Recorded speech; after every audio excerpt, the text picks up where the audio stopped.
नमस्कार दोस्तों, मेरा नाम राहुल है और हम लोग हिंदी विषय में एक चैप्टर शुरू किए थे उपसर्ग, जिसके बारे में मैं आपको पीछे की कक्षा में पढ़ा चुका था कि उपसर्ग सामान्यतः हम लोग 3 अलग अलग श्रेणी में पढ़ते हैं। संस्कृत के उपसर्ग, हिंदी के उपसर्ग और विदेशी उपसर्ग। ठीक है, अलग अलग हम लोगों ने संख्या, उनके अलग अलग ढेर सारे उदाहरण उसके बारे में पिछली कक्षाओं में जिक्र कर ही लिया है। अब हम बात करेंगे उसी से आगे के। हम बात कर रहे थे पिछली कक्षा में उपसर्ग की तरह प्रयुक्त होने वाले अव्यय के बारे में, तो उसी श्रेणी में हम लोग आगे बढ़ने का प्रयास करते हैं।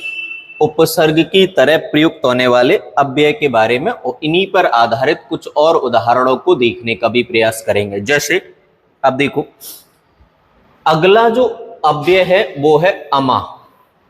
और हम लोगों ने क्या सीखा था कि किसी भी मूल शब्द में अगर आप मूल शब्द, किसी भी शब्द के अंतर्गत आने वाले मूल शब्द को अगर आप पहचान जाएंगे तो समझ जाइए उससे प्रारंभ में जो जुड़ा है वो क्या कहलाता है, उपसर्ग कहलाता है। जैसे यहाँ अमावस्या, वस्या मूल शब्द है। अमात्य, आत्य मूल शब्द है। तो मूल शब्द अगर आत्य है तो उसके प्रारंभ में क्या जुड़ा है, अमा। ठीक है, पॉइंट टू पॉइंट बात करूंगा, फालतू बकवास नहीं। अगला अलम, अलम का अर्थ है बहुत या काफी। जैसे अलंकरण, तो अलम प्लस करण ये तो होगा, तो करण से पहले अलम जुड़ा है। अलंकृत, कृत से पहले अलंकार, कार से पहले।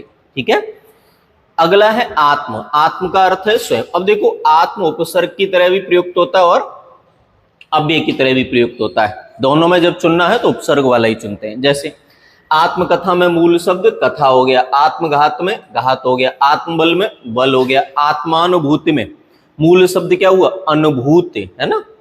आत्मावलंबी में अवलंबी, आत्मीकरण में ईकरण। तो ये शब्द हमारे क्या कहलाएंगे, उपसर्ग की तरह प्रयुक्त होने वाले अव्यय कहलाएंगे। अगला है आविर या आविह, जिसका मतलब है प्रकट। जैसे आविर्भाव, तो आविर अलग हो गया, भाव अलग हो गया। आविर्भूत, तो भूत अलग हो गया, आविर अलग हो गया। आविह या आविर, ठीक है, वो विसर्ग संधि लगाएंगे तो आविर हो जाएगा, आविह हो जाएगा, माफ करें, वैसे आविर है। अगला है आविश या आविह, वही सेम है। आविह प्लस कार, आविह प्लस कृत। तो यहाँ पे मूल शब्द क्या है, कार, और यहाँ पे मूल शब्द क्या है, कृत। यहाँ संधि वाला नियम लग जाता है।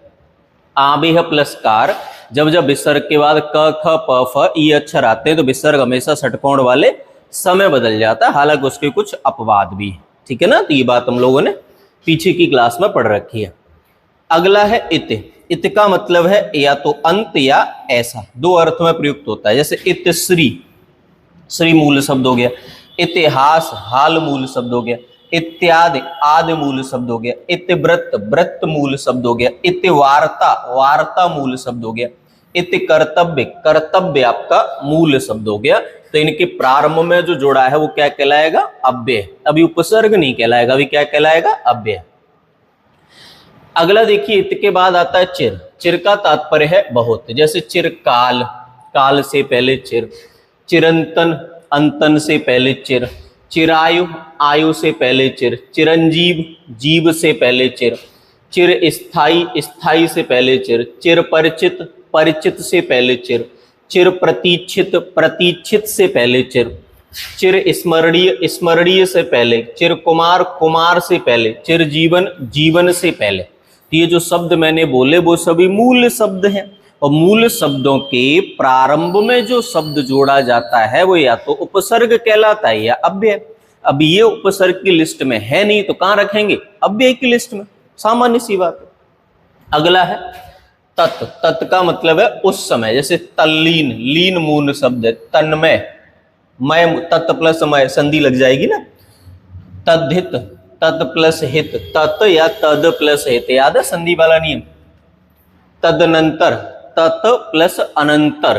तत्काल, तत्क्षण, तत्पश्चात, तत्सम। तो ये शब्दों में हमें मूल शब्द पहचान लो बस। तत्कालीन में कालीन, तदुपरांत में परांत, तत्तदपर में पर, तत्पुरुष में पुरुष, तत्संबंधी में मूल शब्द संबंधी, तत्सामयिक में सामयिक, तद्रत में दत्त, तद्भव में भव, तद्रूप में रूप, तत् प्लस रूप या तद प्लस रूप बन जाता है तद्रूप। तो इस देखो अधिकतम यहाँ पे व्यंजन संधि वाले नियम लग रहे हैं, और व्यंजन संधि वाले नियम जब ज्यादातर लग जाएंगे तो वहां से ही पहचान हो जाएगी, है कि नहीं। कि देखो संधि में भी तो वही बात है कि दो शब्दों को मिलाते हैं, और यहाँ भी हम लोग क्या कर रहे हैं, दो अलग अलग शब्दों को मिला रहे हैं।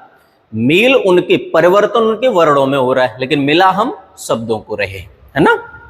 आगे देखिए, अगला है आपके पास, इसके बाद आगे तत् के बाद अगला है तिरस या तिरह, जिसका तात्पर्य है हीन और बुरा। जैसे तिरस्कार में कार मूल शब्द, तिरस्कृत में कृत, तिरोभाव में भाव, तिरोहित में हित और तिरोधान में धान, ये मूल शब्द है। और इनके प्रारंभ में सब जगह क्या जुड़ा हुआ है, तिर। तो तिरह यहाँ पे क्या कहलाएगा, अव्यय कहलाएगा। बहुत बढ़िया। अगला है प्राक। प्राक का अर्थ है पहले, जैसे प्राक कथन में कथन से पहले, प्राक कलन में कलन से पहले, प्रागैतिहासिक में ऐतिहासिक से पहले, प्राग्वैदिक में वैदिक से पहले, प्राक्तन में तन से पहले, प्राकृत में कृत से पहले, प्राकर्म में कर्म से पहले। तो ये हमें पता चला कि ये क्या हो गए, उपसर्ग हो गए। क्लियर हो रही है मेरी बात। चलिए बहुत बढ़िया। अगला उपसर्ग है न, जिसका तात्पर्य है अभाव। अब ये उपसर्ग नहीं है, क्योंकि ये उपसर्ग नहीं है तो क्या पढ़ेंगे, अव्यय है। उपसर्ग नहीं है तो अव्यय है। जैसे नकुल में कुल, नपुंसक में पुंसक, नास्तिक में स्तिक, नग में ग, न किंचन में किंचन, नगण्य में गण्य, नापाक में पाक, नकारात्मक में कारात्मक। तो ये मूल रूप से ध्यान रखना है कि इन शब्दों के मूल रूप पहचानना यहाँ मुश्किल, क्योंकि न वाली स्थिति में क्या है कि सामान्य अर्थों को ही नकारात्मक अर्थ के रूप में लिखना पड़ता है, तो वहां मूल शब्द खास विशेष तौर पर जानकारी नहीं मिल पाती है। क्लियर है ना। तो केवल याद रखो कि इसमें अव्यय कौन सा है। अगला हम लोग देखेंगे, अगला जो अव्यय है, तो अगले अव्यय का नाम है, अगला अव्यय है प्रातः। प्रातः का तात्पर्य है सुबह। जैसे प्रातः काल, काल से पहले, प्रातः वंदना, वंदना से पहले, प्रातः स्मरणीय, स्मरणीय से पहले। तो इन सभी शब्दों के प्रारंभ में जुड़ा है प्रातः, और शब्द के प्रारंभ में जो जुड़ा होता है वो उपसर्ग कहलाता है। लेकिन यहाँ प्रॉब्लम क्या है कि उपसर्ग की लिस्ट में है नहीं। तो जो शब्द शब्द के प्रारंभ में तो आ रहे हैं लेकिन उपसर्ग की लिस्ट में नहीं है, ऐसे सभी शब्द कहाँ पढ़ोगे, अव्यय के अंतर्गत पढ़ोगे। तो ये सब क्या है, अव्यय है। ठीक है, और पढ़ लेते हैं। प्रादुर का अर्थ है प्रकट, प्रादुर्भाव, भाव से पहले, प्रादुर्भूत, भूत से पहले। तो इन शब्दों से पहले जो शब्द इस्तेमाल किए गए वो सब आपके क्या कहलाएंगे, अव्यय कहलाएंगे। बहुत सही, आप बिल्कुल सही पढ़ रहे हैं। थोड़ा जल्दी जल्दी इसलिए पढ़ रहा हूं देखो, क्योंकि मुझे ये कंप्लीट कराना है। आज चौथी क्लास है, उपसर्ग को इतना लंबा नहीं खींचना चाहता। वैसे उपसर्ग तो 3 कक्षाओं में ही हो गया है। ये कुछ अव्यय की लिस्ट में आपके सामने ले आया हूं ताकि वो डाउट जो थोड़े बहुत रहते हैं ना परीक्षाओं में, वो भी ना रहे। बस इतना सा है, बाकी कोई विशेष बात नहीं। अगला देखिए पुनर्।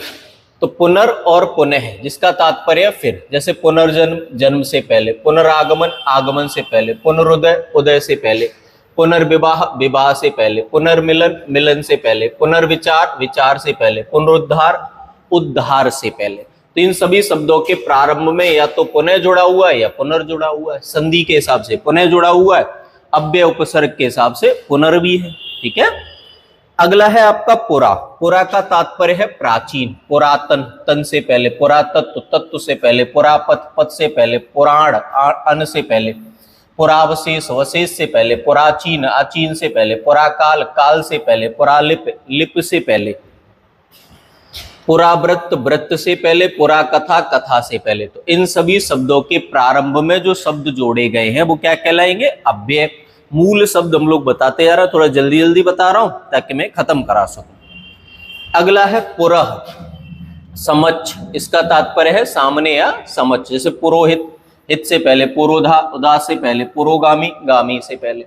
तो इन सभी शब्दों के प्रारंभ में जो जोड़ा गया है वो क्या कहलाएगा, आपका उपसर्ग तो है नहीं, तो क्या कहलाएगा, अव्यय कहलाएगा। क्योंकि शब्द के प्रारंभ में या तो उपसर्ग जुड़ता है या अव्यय जुड़ता है। उपसर्ग है नहीं तो ये क्या कहलाएगा, उपसर्ग है नहीं तो क्या कहलाएगा, तो उपसर्ग है नहीं तो बाबूजी ये अव्यय कहलाएगा। तो यहां तक मेरी बात आपको समझ में आ गई होगी।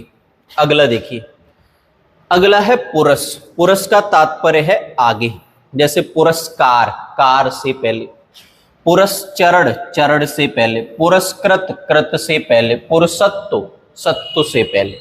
तो इन सभी शब्दों से पहले पुरस जुड़ा हुआ है, जैसे यहाँ पुरसत्व अत्व से पहले, ठीक है ना। तो ये बात हमें समझ में यहां तक आ गई होगी। समझना क्या है, सीधे सीधे पढ़ लो एक बार शब्द, दिमाग ऑटोमेटिकली ये चीजें कैप्चर करके रख लेता है, उसी आधार पर आपको निष्कर्ष बना के देने लगता है। वही निष्कर्ष कालांतर में हमारे लिए नमूना नियमों का काम करने लगते हैं।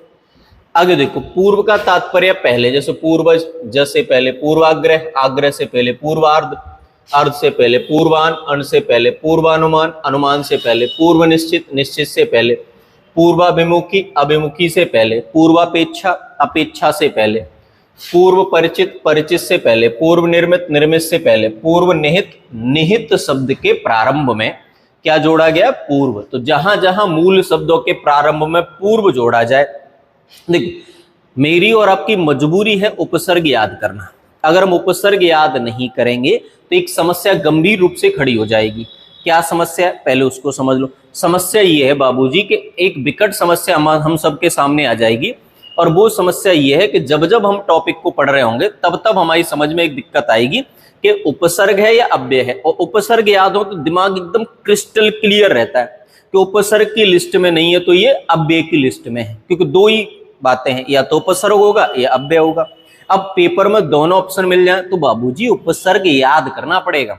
आपने पिछली कक्षाएं देख के यूं मजे में गुजार दी है ना, तो वो आपको पेपर में समझ में आएगा कि कक्षाएं मजे में नहीं गुजारनी थी। मैं यहाँ रोजाना बकवास नहीं कर रहा हूँ आपके साथ, मैं सिर्फ पॉइंट टू पॉइंट बात करता हूँ, फालतू रामायण नहीं बकता हूँ, ताकि मैं आपको ज्यादा से ज्यादा कम समय में पढ़ा सकूं, न कि मैं आपका मनोरंजन करा सकूं। क्योंकि अगर मुझे मनोरंजन कराना होता तो इसी स्क्रीन पे कपिल शर्मा शो चला के दिखाता आपको। तो मुख्य बात दिमाग में रखनी है कि मेरा मुख्य कार्य पढ़ाना है। इतना लंबा मैं पढ़ाता नहीं हूं कि आप बोर हो जाए। डेली 30 से 35 मिनट की क्लास देता हूं जिसको कंठस्थ कर सकते हैं आराम से।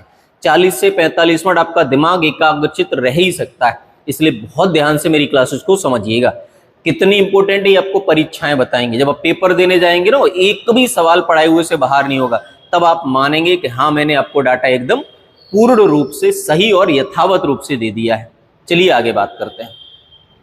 अगला है वहिर या वहिर, जिसका तात्पर्य है बाहर। बहिष्कार कार के प्रारंभ में, बहिष्कृत कृत के प्रारंभ में, बहिर्गमन गमन के प्रारंभ में, बहिर्जगत जगत से पहले, बहिर्मुख मुख से पहले, बहिर्वार वार से पहले, बहिरंग रंग से पहले जो शब्द जोड़े गए हैं वो सब क्या कहलाएंगे आपके, इन सभी के पहले जो शब्द जोड़े गए हैं वो सब क्या कहलाएंगे आपके, तो वे सभी शब्द आपके लिए कहलाएंगे अव्यय। बहुत सही जवाब। अगला देखिए, आगे कुछ और शब्दों को देख लेते हैं। जैसे स का तात्पर्य होता है सहित, जैसे सजल जल के प्रारंभ में, सपत्नी पत्नी के प्रारंभ में, सहर्ष हर्ष के प्रारंभ में, सपरिवार परिवार से पहले, सादर आदर से पहले, सकुशल कुशल से पहले, सहित हित से पहले, सौदेश्य उद्देश्य के प्रारंभ में जो जोड़ा है वो अव्यय है। अगला है आपका सत, जिसका तात्पर्य है सम्मान। सत्कर्म कर्म के पहले, सत्कार कार के पहले, सद्गति गति के पहले, सज्जन जन के पहले, सतधर्म धर्म से पहले, सत्संग संग से पहले, सत्कार कार्य से पहले, सच्चरित्र चरित्र से पहले। तो इन सभी शब्दों के प्रारंभ में क्या जोड़ा है, सत, और ये सत उपसर्ग तो है नहीं तो क्या कहलाएगा, अव्यय। वे शब्द जो उपसर्ग जैसा कार्य करते हैं लेकिन उपसर्ग नहीं होते तो ऐसे शब्द क्या कहलाते हैं, अव्यय कहलाते हैं। वेरी गुड, आपने सही बोला। अगला देखो, स्व। स्व का तात्पर्य है अपना, ठीक है। स्वनाम नाम के पहले, स्वजाति जाति के पहले, स्वशासन शासन के पहले, स्वाभिमान अभिमान के पहले, स्वतंत्र तंत्र के पहले, स्वदेश देश के पहले, स्वराज्य राज्य के पहले। इन सभी शब्दों के प्रारंभ में जुड़ा है स्व, जो उपसर्ग नहीं है, अतः वो अव्यय है। Very good. अगला, अगला है स्वयं, जिसका तात्पर्य है अपने आप। स्वयंभू, भू से पहले, स्वयंवर, वर से पहले, स्वयं सेवक, सेवक से पहले, स्वयं पाड़े, पाड़े से पहले, स्वयं सिद्ध, सिद्ध से पहले, स्वयं पाकी, पाकी से पहले, स्वयं बेव स्वयं बेव तो मेव से, स्वयं मेव तो मेव से पहले। तो इन सभी शब्दों के प्रारंभ में जुड़ा है स्वयं, जिसका तात्पर्य है अपने आप, और ये क्या है, एक अव्यय है।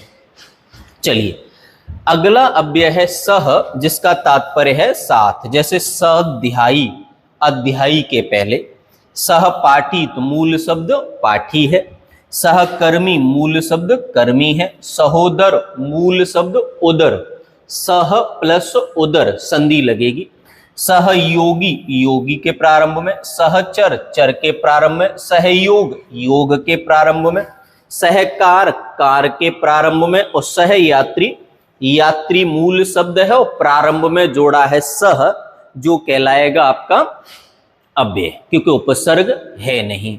बढ़ू में आगे, चलिए अगले कुछ और शब्द देख लेते हैं हम लोग सीधे सीधे। कुछ अन्य उपसर्ग भी होते हैं, कुछ अन्य शब्द ऐसे हैं जो उपसर्ग की लिस्ट में होते हैं, लेकिन उनको वर्तमान में किसी एक वर्गीकरण में नहीं डाला गया। जैसे अध्य, अध्यतन, अध्याविधि, अवधि से पहले अध्य लगाए और तन से पहले भी अध्य लगाए, तो ये सब क्या कहलाएंगे, आपके उपसर्ग।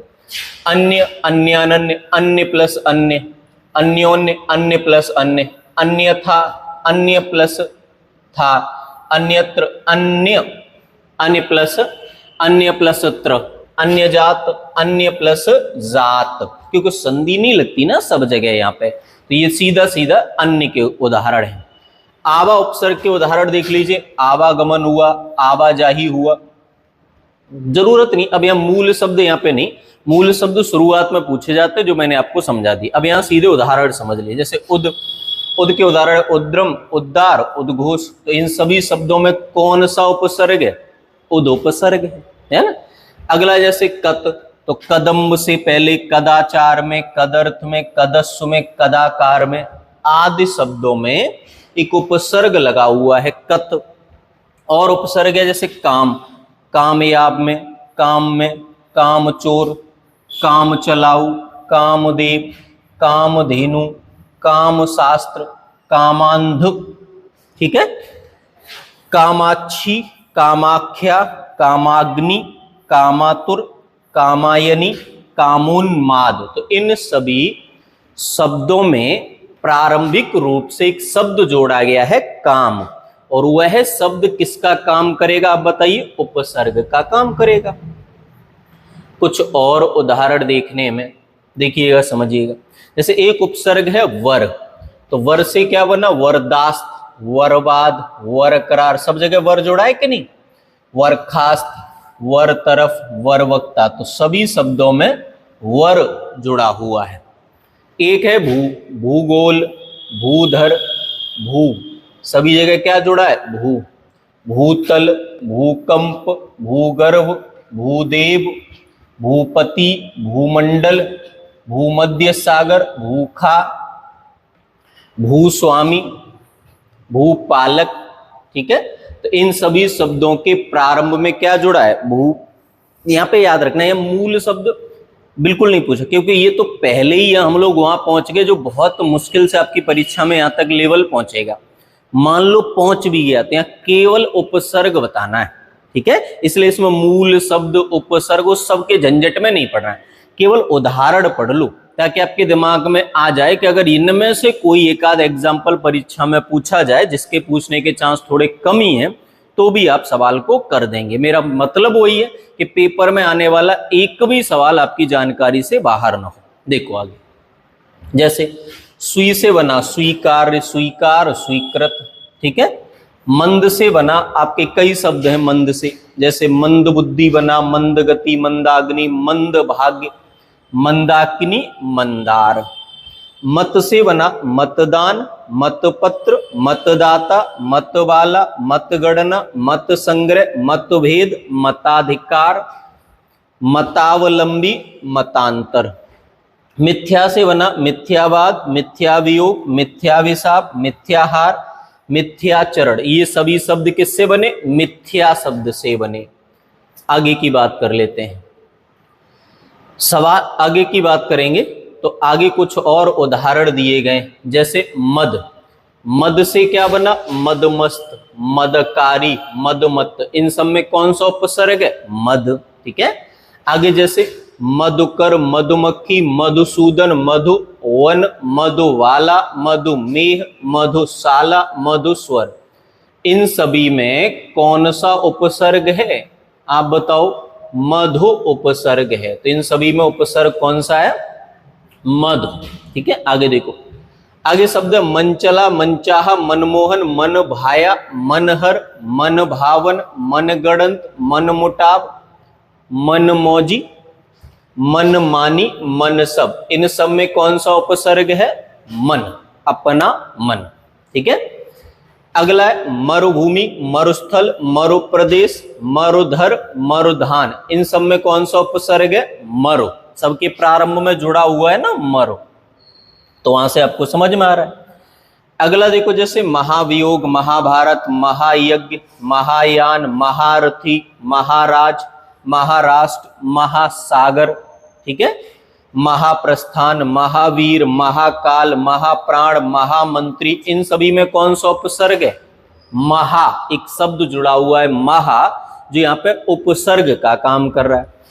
आगे देखो, मानचित्र, मानदंड, मानहानि, मानदेय, मानसून, मानसरोवर। इन सभी में कौन सा उपसर्ग है? मान। ठीक है। कुल मिला के आपको मेरी बात सुननी है, उससे आपका काम चल जाएगा। चलिए देखिए, आगे के कुछ और उपसर्ग देख लेते हैं।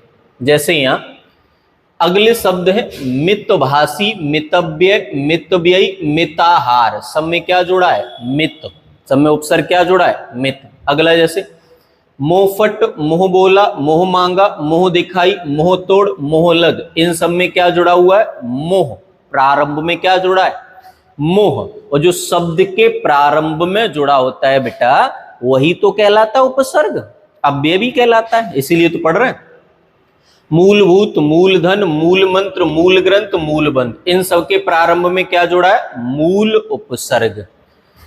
अगला है यथाशक्ति, कौमा, यथासंभव, यथा समय, यथाविधि, यथाशीघ्र, यथास्थान, यथास्थिति, यथावक्ति, यथाक्रम, यथायोग्य, यथारूपी, यथाविधि। इन सब में क्या जुड़ा हुआ है? यथा। बड़ा काम आएगा समास में, ये चैप्टर ध्यान रखना, इसलिए उपसर्ग को ध्यान से सुनना है, जल्दबाजी में नहीं कि 2x पे करके देख लिया। पहले मैं तेज बोल रहा हूं, आप और उसकी स्पीड बढ़ा लोगे, कुछ समझ नहीं आएगा, इसीलिए ध्यान से। अगला रंग, रंगमंच, रंगशाला, रंगरूप, रंगढंग, रंगरेच, रंगरूट, रंग रसिया और रंग बहादुर।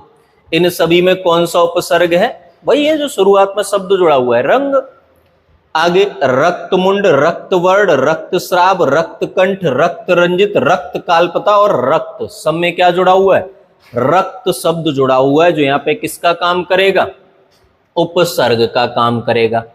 आइए आखिरी रिपोर्ट और देख लेते हैं इस चैप्टर की। देखें, रफू, रफू चक्कर में रफू, रफूगर में रफू। लेखाकार में लेखा जुड़ा हुआ है, लेखाकर्म, लेखा चित्र, लेखांकन, लेखाधिकारी। सब में एक ही शब्द जुड़ा हुआ है, लेखा। आगे लोकगीत, लोक कथा, लोकाचार, लोकनाथ, लोकपाल, लोकायुक्त, लोकहित, लोकतंत्र। सब में क्या जुड़ा हुआ है? लोक शब्द जुड़ा हुआ है।